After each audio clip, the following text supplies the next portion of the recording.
ਖਬਰਾਂ ਦੀ ਸ਼ੁਰੂਆਤ ਕਰੀਏ ਸ਼ਰਮਾ ਜੀ ਆਮ ਆਦਮੀ ਪਾਰਟੀ ਦੇ ਸੀਐਮ ਫੇਸ ਤੋਂ। ਆਮ ਆਦਮੀ ਪਾਰਟੀ ਨੇ ਕਹਿੰਦੇ ਸੀਐਮ ਚਿਹਰਾ ਐਲਾਨ ਦਿੱਤਾ ਤੇ ਬਾਕੀ ਦਿੱਲੀ ਨੂੰ ਭੱਜ ਗਏ ਜੀ। ਕੱਲ ਦੇਰ ਸ਼ਾਮ ਕਹਿ ਲਈਏ ਆਪਾਂ, ਬਠਿੰਡਾ ਦੇ ਵਿੱਚ ਆਮ ਆਦਮੀ ਪਾਰਟੀ ਨੇ ਰੋਡ ਸ਼ੋਅ ਰੱਖਿਆ ਸੀ ਜੀ। ਉਹ ਤੋਂ ਇੱਕ ਦਿਨ ਪਹਿਲਾਂ ਦਿੱਲੀ ਦੇ ਵਿੱਚ ਨੀਤੀ ਆਯੋਗ ਦੀ ਬੈਠਕ ਸੀ ਤੇ ਸ਼ਾਮ ਨੂੰ ਆਮ ਆਦਮੀ ਪਾਰਟੀ ਦੀ ਆਪਣੀ ਬੈਠਕ ਸੀ ਜੀ। ਉਹ ਤੋਂ ਇੱਕ ਦਿਨ ਪਹਿਲਾਂ ਕੇਜਰੀਵਾਲ ਪੰਜਾਬ ਆਏ ਸੀ ਤੇ ਜੇ ਇੱਕ ਦਿਨ ਪਹਿਲਾਂ ਪੰਜਾਬ ਆਏ ਸੀ, ਦੂਏ ਦਿਨ ਭਗਵੰਤ ਮਾਨ ਨੇ ਦਿੱਲੀ ਨੂੰ ਜਾਣਾ ਸੀ ਤਾਂ ਫਿਰ ਚੌਪਰ ਚ ਨਾਲੇ ਚੜ ਕੇ ਦਿੱਲੀ ਨੂੰ ਚਲੇ ਗਏ। ਫਿਰ ਭਗਵੰਤ ਮਾਨ ਜੀ ਉੱਥੋਂ ਬੈਠਕਾਂ ਨੂੰ ਵੇਟ ਕੇ ਪੰਜਾਬ ਨੂੰ ਹੋਏ, ਫਿਰ ਵਾਪਸ ਆ ਗਏ ਜੀ। ਤੇ ਹੁਣ ਕੱਲ ਬਠਿੰਡੇ, ਅੱਜ ਲੁਧਿਆਣਾ, ਜਲੰਧਰ ਕਰੋ ਜੀ ਮੀਟਿੰਗਾਂ ਵਪਾਰੀਆਂ ਨਾਲ, ਕਾਰੋਬਾਰੀਆਂ ਨਾਲ। ਠੀਕ ਹੈ, ਚੋਣਾਂ ਦੇ ਦਿਨ ਨੇ, ਸਾਰੇ ਆਪੋ ਆਪਣੀ ਤਿਆਰੀਆਂ ਚ ਨੇ।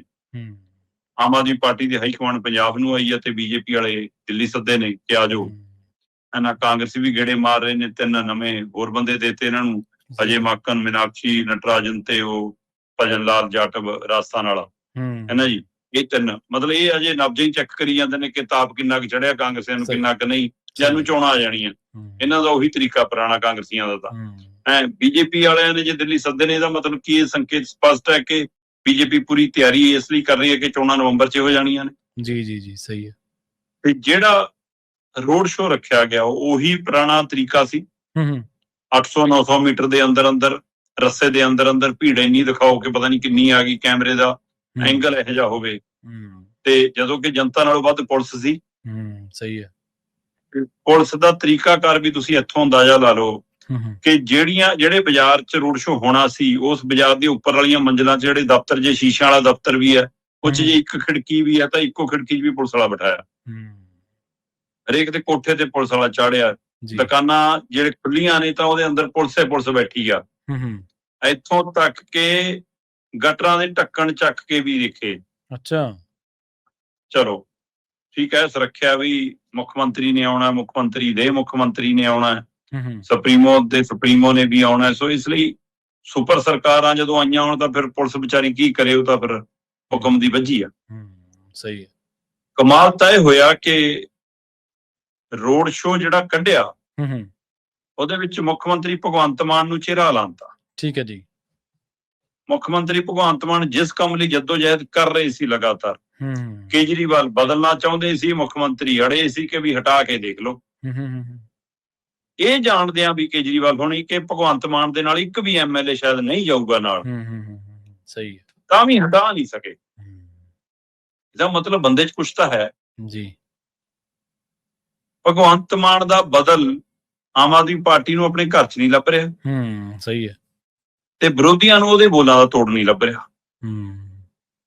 ਕੰਮ ਡੱਕਾ ਹੋਵੇ ਨਾ ਹੋਵੇ, ਪੰਜਾਬ ਦਾ ਕੁਝ ਸਬਰੇ ਨਾ ਸਬਰੇ, ਰੰਗਲੇ ਪੰਜਾਬ ਦੇ ਰੰਗ ਮੁੱਕੇ ਰਹਿਣ, ਪਰ ਭਗਵੰਤ ਮਾਨ ਤੋਂ ਵਿਰੋਧੀ ਤਰ੍ਹਾਂ ਇਸ ਗੱਲੋਂ ਡਰਦੀਆਂ ਕਿ ਪਤਾ ਨਹੀਂ ਉਹਨੇ ਤਾਂ ਕੱਚੇ 'ਚ ਉਤਰ ਕੇ ਕੀ ਕਹਿ ਜਾਣਾ ਤੇ ਅਸੀਂ ਕੀ ਕਰਾਂਗੇ। ਸਹੀ ਹੈ, ਬਿਲਕੁਲ।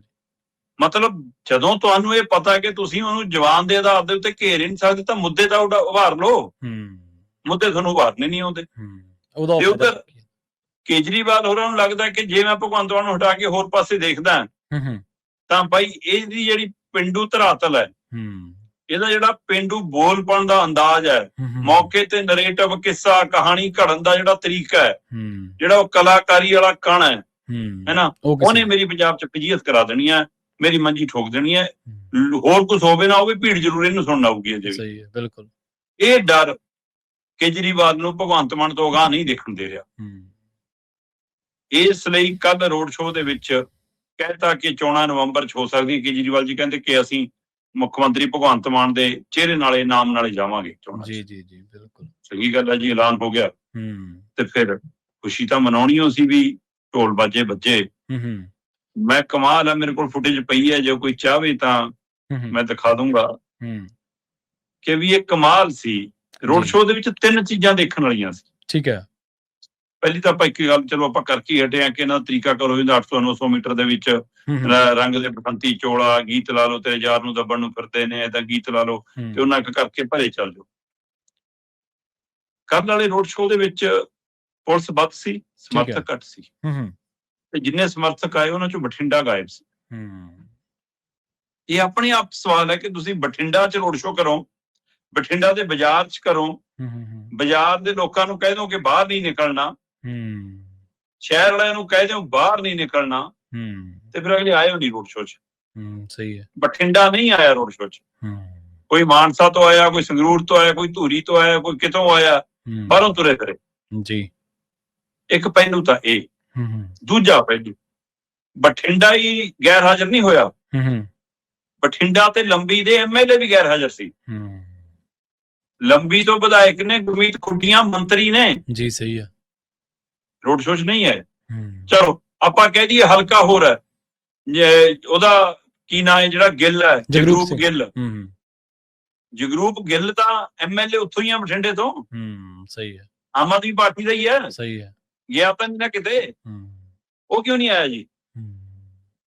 ਤੁਹਾਡਾ ਮੌਜੂਦਾ MLA ਵੀ ਨਹੀਂ ਆਉਂਦਾ, ਤੁਹਾਡਾ ਜਿਹੜਾ ਬੰਦਾ ਮੰਤਰੀ ਹੋਵੇ ਉਸ ਬਠਿੰਡਾ ਤੋਂ MP ਦੀ ਚੋਣ ਲੜਿਆ ਹੋਵੇ ਉਹ ਵੀ ਨਹੀਂ ਆਉਂਦਾ, ਫਿਰ ਇਹਦੇ ਅਰਥ ਕੀ ਲੱਗੇ ਜੀ? ਚਲੋ ਇਹ ਦੋ ਗੱਲਾਂ ਤੋਂ ਦੋ ਗੱਲਾਂ। ਤੀਜੀ ਗੱਲ ਦੀ ਚਰਚਾ ਪੰਜਾਬ ਭਰ 'ਚ ਖੂਬ ਹੋਈ ਜੀ ਕਿ ਕਮਾਲ ਸੀ ਵੀ ਰੋਡ ਸ਼ੋਅ ਤੇ ਜੇ ਮੁੱਖ ਮੰਤਰੀ ਨੂੰ, ਭਗਵੰਤ ਮਾਨ ਨੂੰ ਦੁਬਾਰਾ ਚਿਹਰਾ ਲਾਉਂਦੇ ਆ ਤਾਂ ਫਿਰ ਕੀ ਇਹ ਸੰਕੇਤਕ ਜਸ਼ਨ ਸੀ ਕਿ ਵੀ ਸ਼ਰਾਬ ਦੇ ਠੇਕੇ ਤੋਂ ਰੋਡ ਸ਼ੋਅ ਸ਼ੁਰੂ ਹੋਇਆ, ਮੈਡੀਕਲ ਸਟੋਰ ਤੇ ਜਾ ਕੇ ਮੁੱਕ ਗਿਆ। ਮੇਰੇ ਕੋਲ ਫੁਟੇਜ ਪਈਆਂ ਜਿਹਦੇ ਨਿਕਣੀ, ਹੁਣ ਮੈਂ ਦਰਸ਼ਨ ਕਰਾ ਦੂੰਗਾ।